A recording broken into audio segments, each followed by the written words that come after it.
सर्वसामान्यांच्या हक्काचा आवाज जागर जनस्थान।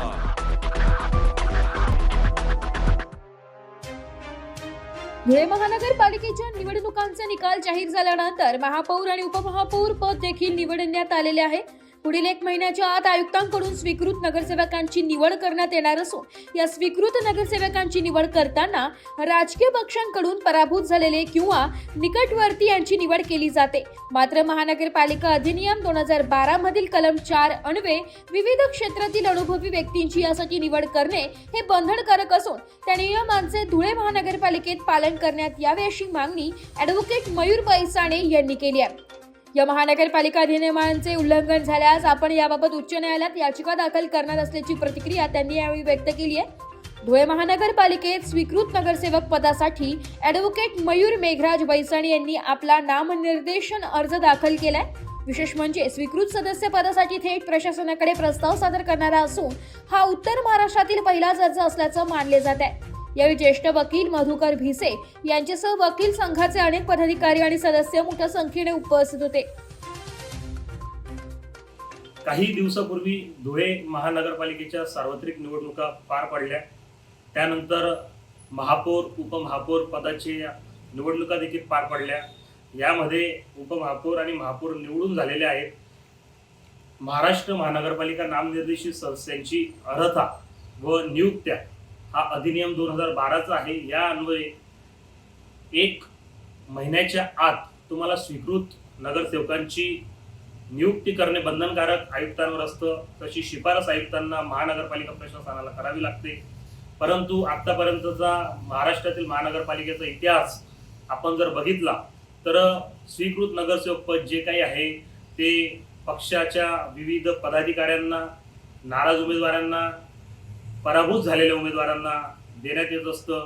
परंतु ही संकल्पना सपशेल चुकीची आहे। खरं तर स्वीकृत नगरसेवक पद ही संकल्पना आजपर्यंत या राजकारणी मंडळींना आणि प्रशासनाला समजलेली नाहीये। स्वीकृत नगरसेवक पद म्हणजे महाराष्ट्र महानगरपालिका नामनिर्देशित सदस्यांची अर्हता व नियुक्त्या नियम 2012 अन्वये ज्या कलम 4 याचा जो काही कलम 4 आहे त्यामधील तरतुदीनुसार डॉक्टर, वकील, प्राध्यापक, व्याख्याता तसेच विविध क्षेत्रातील नामनिर्देशित सदस्यांना त्या ठिकाणी नामनिर्देशन करणं आवश्यक आहे। स्वीकृत नगरसेवक म्हणून त्या ठिकाणी घेणं आवश्यक आहे, जेणेकरून महानगरपालिकेचा प्रशासनाचा कार्यभार व्यवस्थित चालेल, सुरळीत चालेल। आयुक्तांनी त्यांच्याशी चर्चा करून, विनिमय करून, या विविध क्षेत्रातील सदस्यांसोबत चर्चा करून महानगरपालिकेचा गाडा हाकणं आवश्यक आहे। परंतु असं होताना दिसत नाही।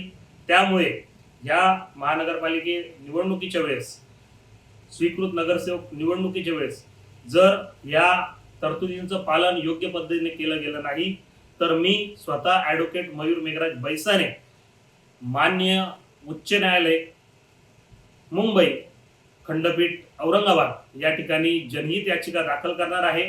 त्यामुळे महानगरपालिका प्रशासनाला माझी विनंती आहे की त्यांनी महाराष्ट्र महानगरपालिका नामनिर्देशित सदस्यांची अर्हता व नियुक्त्या अधिनियम 2012च्या तरतुदीप्रमाणेच स्वीकृत नगरसेवकांची नियुक्ती करावी ही माझी विनंती आहे। जागर जनस्थानसाठी प्रतिनिधी रूपक बिरारी, धुळे।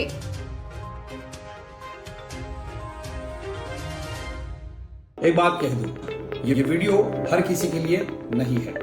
अगर आप सोचते हैं कि आप YouTube देखकर ट्रेडिंग सीख जाएंगे तो ऑनेस्टली ये वीडियो आपके लिए नहीं है। ट्रेडिंग सिर्फ एक बाय सेल का गेम नहीं है। यहाँ पर चाहिए डिसिप्लिन, रियल नॉलेज और पेशेंस। आपको नॉलेज रील्स से नहीं, ट्रेनिंग से मिलता है और हम उन्हीं के लिए हैं जो ट्रेडिंग सीखना चाहते हैं। प्राइस, एक्शन इंडिकेटर और इमोशन कंट्रोल हम आपको सिखाना चाहते हैं। हमारी ट्रेनिंग शुरू होती है सिर्फ 5000 से। ऑफलाइन और ऑनलाइन दोनों ऑप्शंस में आप ट्रेडिंग सीख सकते हैं।